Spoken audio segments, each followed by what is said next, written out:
Looks like you can't come out anymore. Amidst the scorching heat of midsummer, I was asked by Rose, my husband's mother, to clean up the shed in the garden.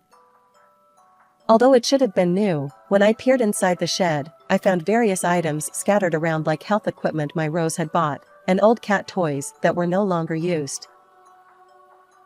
I had just left the house with Bob to buy tools for organizing the items inside, when we heard Rose's voice coming from the garden. With a smirk on her face, as if plotting something, Rose locked the empty shed and then forcefully hurled the key she was holding into the river right next to our house, which flowed by. The river, which usually had a gentle flow with its riverbed visible, was just trickling along. However, today was different due to a sudden heavy rain, resulting in an exceptionally rare and raging current. If she were to toss the shed key into such a river, finding the small key would be impossible. Of course, it would become impossible to open the shed. It should have been clear to anyone, but Rose perhaps didn't even realize such a simple fact. As a result, she had unwittingly made it impossible to help an important presence. My name is Lucy Mackenzie. My encounter with my husband happened at a marriage-seeking party.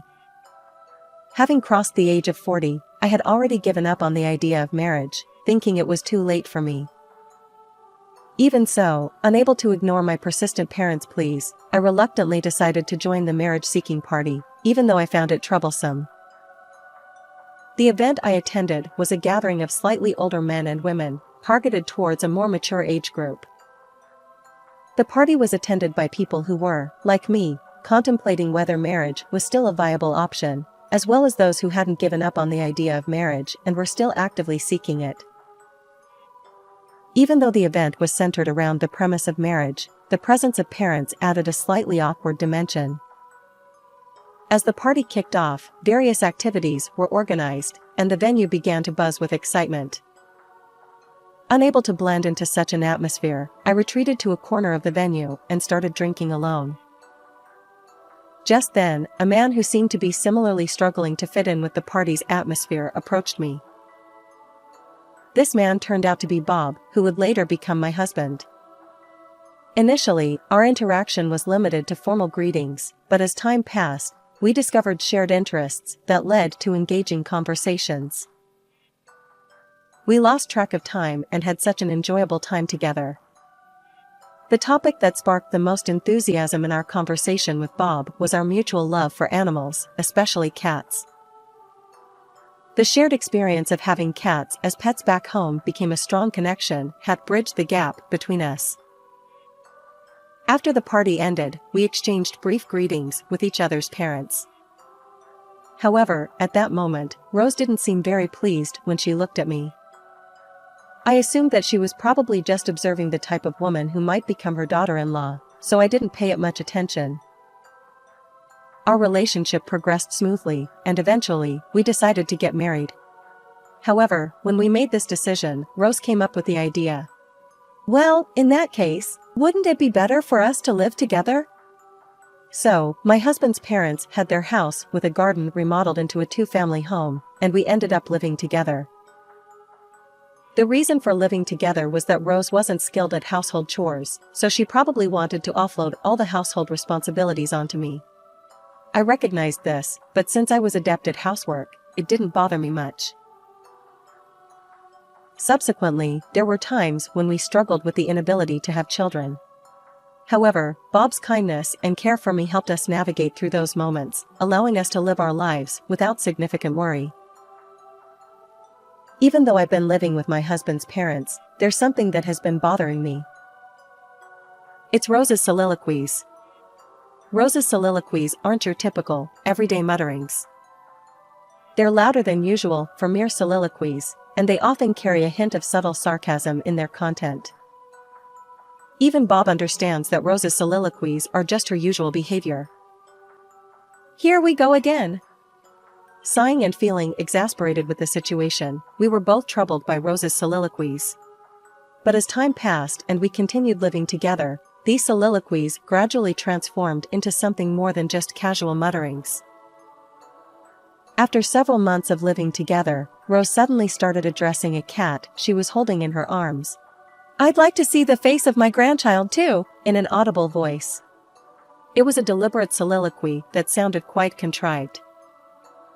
When I questioned my Rose, who seemed to be talking to herself, she responded, "Oh, Lucy, were you there? By the way, did you know? The Anderson family next door is expecting a great-grandchild soon." While creating an atmosphere as if she hadn't noticed me, she began discussing how it's envy-worthy when acquaintances have grandchildren or great-grandchildren born into their families. After that, Rose started almost every day addressing the cat, but in a way that was clearly meant for me to hear. She would say things like, "I wonder when you'll have a child?" in a loud voice that wasn't a mere soliloquy but seemed more like a repetitive catchphrase. The words that transitioned from soliloquies to catchphrases for Rose became particularly pronounced when Brown and Bob were not around. She would say things like, "I wonder about a wife who can't have children," while holding the cat and looking directly at me. One day, when our cat Tater returned home, she seemed unwell and was looking quite lethargic. In a rush, I took Tater to the animal hospital, where I learned that she was pregnant. After bringing Tater back home, I informed everyone that she wasn't sick. Afterward, I asked why we hadn't opted for neutering, considering she was a pet cat. "But, you know, it's just so sad to hurt her body, or change it in any way." From Rose's perspective, the repetitive sarcasm directed at me, which had become her catchphrase, probably didn't seem like something she should feel sorry for. I understand the desire to care for cats, but for indoor cats, it's important to keep them indoors, ensure they are neutered, and take preventive measures such as vaccinations against infections and diseases. Regular health management is crucial. The cats at my parents' house have never skipped essential health measures like neutering, as well as annual vaccinations and other disease preventive measures. I was surprised to learn that Tater at the Mackenzie household hadn't received such care. However, my Rose explained, "Tater should be free to live her life as she wants, so I've never made her do anything she dislikes." In essence, Rose had intentionally refrained from making her undergo these procedures. Several weeks passed, and Tater gave birth safely. As I was being charmed by the adorable newborn kittens, Rose noticed them and commented, "Even though the cute and clever Tater has given birth to so many kittens, it's quite odd that Lucy hasn't had a single child. Something must be wrong, don't you think?" After that, Rose's life seemed to revolve around nothing more than gazing at the cats without any particular purpose. Originally, I was the one responsible for all the household chores at the Mackenzie household. However, Rose gradually began delegating even the smallest tasks related to the cats, such as feeding them and taking care of their litter boxes, to me. Even when I told Rose that I wanted to help out a bit for the cute cats, she only glared at me and said, "These are my daughter and grandchild. They have a much brighter future than someone like you," and just continued to stare at me. Afterwards, when the kittens became able to move around on their own, she said, "Why are you even in this house? You're lower than an animal that can't even give birth to children, so worship our cat lords." She even tried to make the cats kneel down in front of her. I couldn't understand Rose's inexplicable attitude. "Yes, I understand. I apologize for my shortcomings," I responded, trying to handle the harassment with a light touch. Rose, displeased with my attitude, started using my bowl for cat food and made the cats scratch on my favorite bag, as if to teach me a lesson.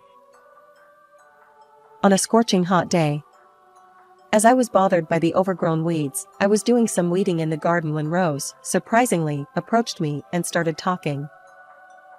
"Come to think of it, could you tidy up the contents of the warehouse over there?"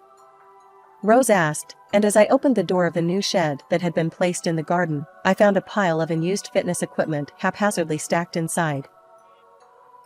Upon closer inspection, there were also many broken cat toys that seemed to have been used in the past, left abandoned among the items. "Succeed in finishing it today, please," she said, and then went off somewhere.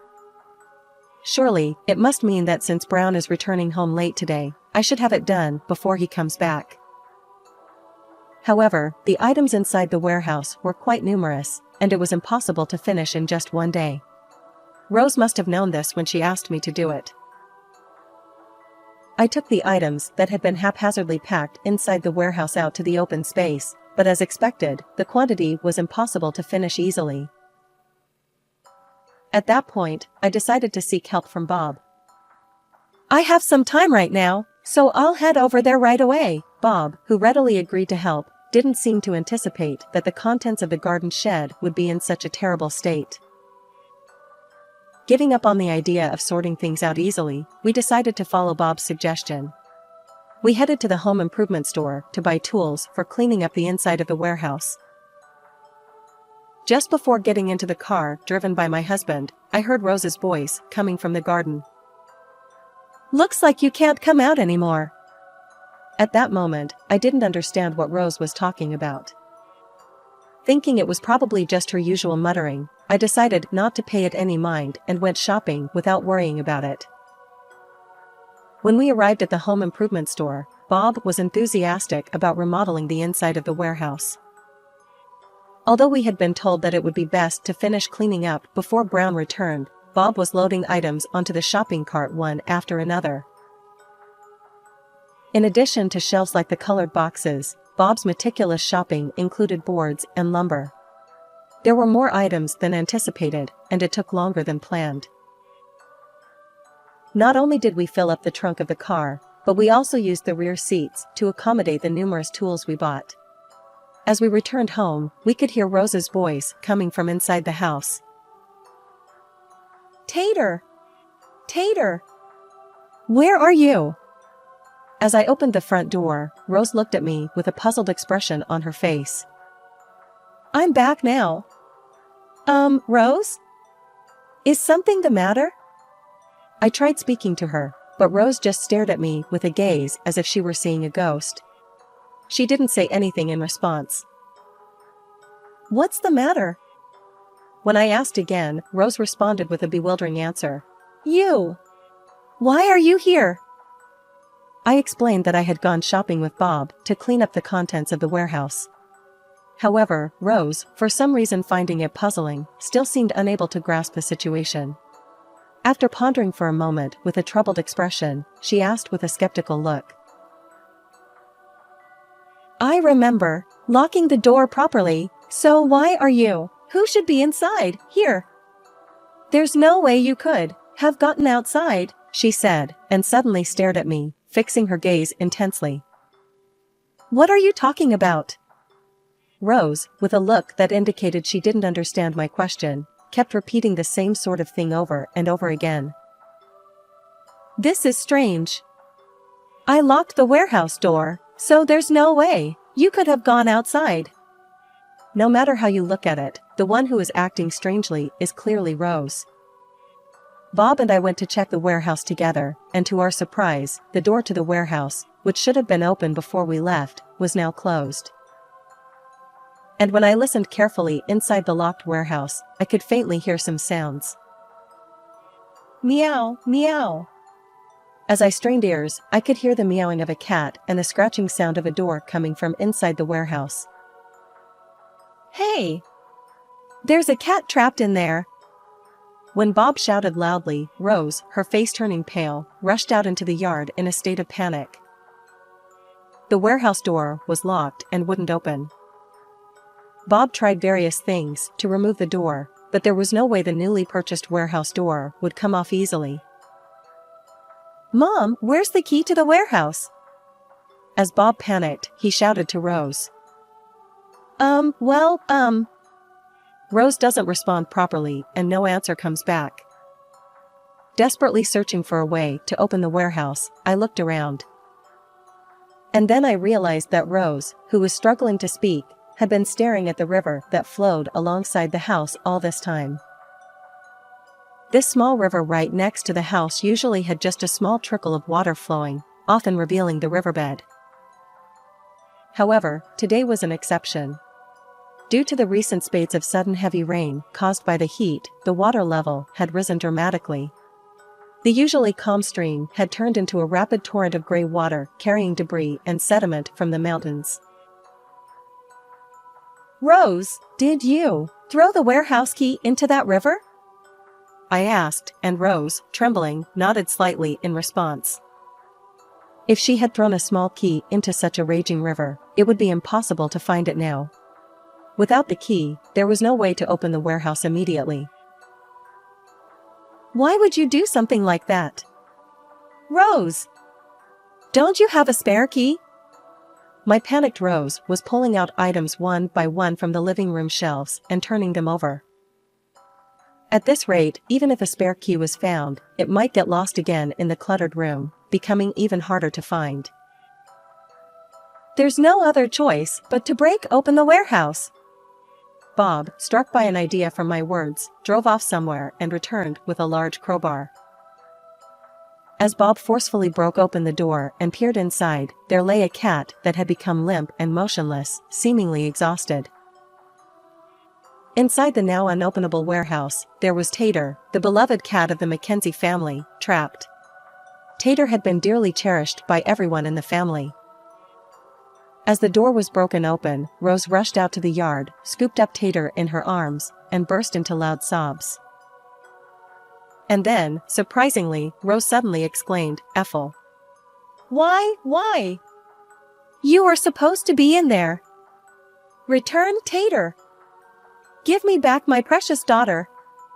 She glared at me with an intense glare, her tone forced. Bob, usually composed, also started to get angry at Rose's abnormal behavior. What's that supposed to mean?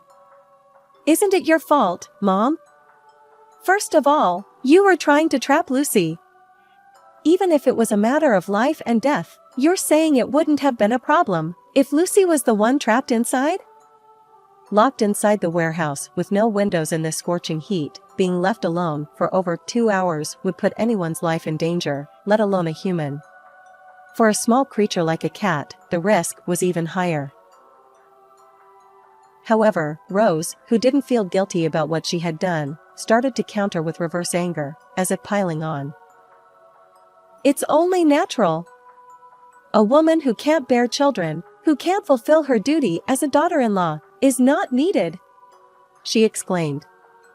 Tater might have been playing with the old toys that were placed inside the warehouse. Misinterpreting the sounds, Rose might have thought that I was working inside the warehouse. She then locked the door and proceeded to throw the key into the river.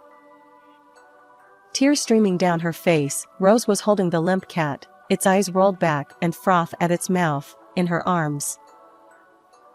While I couldn't forgive Rose, Tater was a cat that everyone in the family cherished. I might have felt hurt by being compared to a cat, but the love for a cat was something entirely separate. Seeing Tater, who had been so endearing, finally become motionless and knowing that I wouldn't be able to see her charming presence anymore, a wave of sadness welled up within me. Ultimately, it was Rose who caused this situation. It might be tough for Rose as well, but I was also in danger, and ultimately, a cat's life was lost. Beyond anger, there was an overwhelming sense of sorrow that couldn't be wiped away.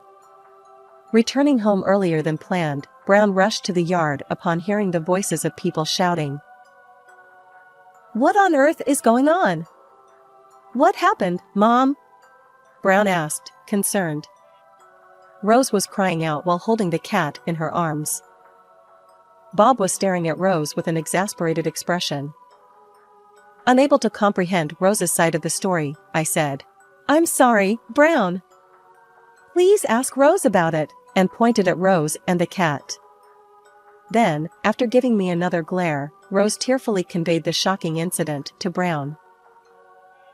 "It's this woman's fault. I locked the warehouse, but she wasn't inside. Instead, Tater was trapped in there," Rose exclaimed in tears, pointing at me. Rose's inexplicable explanation was incomprehensible to everyone present. Brown asked Rose to repeat her statement to make sure he understood correctly. "Are you suggesting that you deliberately locked the warehouse?" "That's right. I locked up that useless daughter-in-law, threw the key into the river, and yet, she wasn't in the warehouse. What are you going to do about it? Give me back Tater! Rose exclaimed in anger and frustration. Understanding the general situation, Brown, with a fierce expression unlike anything we'd seen before, shouted at Rose. What the hell are you doing in this scorching heat? Lucy might have been in serious trouble because of you. Brown yelled, his anger evident. Mom! This is not something a human should do. I can't stand this anymore. Bob shouted in frustration. Bob, even more furious than Brown, was also shouting at Rose. Brown and Bob, who had never been so intensely angry before, were displaying a side we had never seen. However, Rose, who was crying out of sadness, was providing only excuses that she believed were justified, despite the anger being directed at her. I don't care about you anymore. Do whatever you want with the cat or anything else. Brown's frustration was evident in his words. Utterly exasperated, Brown left my sobbing Rose in the yard and went back into the house. Shortly after that, Bob took arm and led me back into the house as well. Surprisingly, the next morning, Rose was still in the yard, holding the motionless cat in her arms. And Rose kept muttering to herself, "It was my fault." Rose continued her soliloquy in a voice loud enough to be heard by the neighbors. Unable to leave things as they were, my exasperated Brown forcibly took the motionless cat from Rose's arms and pushed her into the bedroom. Since I also loved cats, I couldn't help but feel deeply sorry for Tater, who had become a victim due to Rose's selfish actions.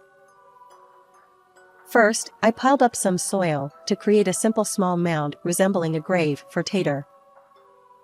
Afterward, along with Brown and Bob, we properly held a pet funeral for Tater. Rose, without engaging in any particular activity, kept her hands clasped in front of the small makeshift grave I had prepared with just a mound of soil. In the days that followed, Rose's attitude toward me didn't change. With Tater gone, the hostility directed towards me had intensified even further. Unable to live with Rose under such circumstances, Bob had decided to move out. Knowing how I was feeling through Rose's soliloquies, Bob had apparently been thinking that it would be best to live separately from his parents and had decided to stop cohabitating. As a couple, we discussed various options for our new place, and we concluded that living near my parents' house would be the best choice. Brown, exasperated by Rose's increasingly selfish behavior, had reached his limit. He left a divorce document and the house key behind, walking away from the situation. The large house, now the residence of Rose alone, was also in her name alone. As a result, Rose had to manage everything herself. However, she had never worked and had been a full-time homemaker, so she had no income to cover the expenses like taxes and maintenance costs. Unable to receive any financial support from Brown, Rose was left to her own devices. She ended up accumulating significant debt from consumer loans to cover her living expenses. Unable to sustain living there, Rose eventually had to give up the house she had lived in for just about a year. Selling the house only cleared her debts, and Rose was left without any savings for her future. She began living alone in a nearby apartment while relying on public assistance for her livelihood. Since then, we lost contact and haven't seen each other. However, it's rumored that she's become notorious as a nuisance in the apartment complex, occupying vacant units and allowing stray cats to breed unchecked. It seems likely that such actions have led to her current situation. I've heard rumors that she might be facing eviction from the apartment complex she's been living in soon. My husband and I found a suitable second-hand property near my parents' house, and we started a new life there with the two of us and our 2 cats. The cats we live with now are the remaining 2 from the litter that Tater gave birth to.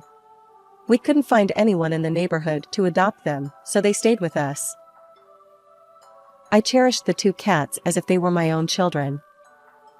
It seems that Bob had been preparing for independence, as he rented an office near our new home and resumed his work. I also helped Bob with his work, so the two of us managed to live comfortably together. 2 years into our new life, as we started to have a bit more stability, a long-awaited joy came into our lives. We were blessed with our first child. My parents were also very happy when I told them that their first grandchild was born. Since my husband had been in touch with his father even after leaving home, when we informed him about the birth this time and told him that his first grandchild had been born, he was overjoyed and tears welled up in his eyes. Brown, who started contacting us frequently due to the charm of his first grandchild, also mentioned that living alone now felt lonely. However, lately it seems he has gained new companions, or rather, cohabiting animals, and is enjoying this new life to the fullest.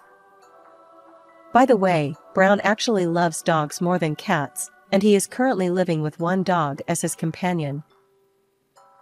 I used to think that getting married wasn't something I needed at this point, but now that I've been able to show my parents the face of their grandchild, I believe marrying Bob was a great decision. And I've also become more involved in the activities of the cat rescue organization, offering my cooperation. I am now surrounded by adorable children and lovely cats. I am leading a happy life with 3 children and 2 cats.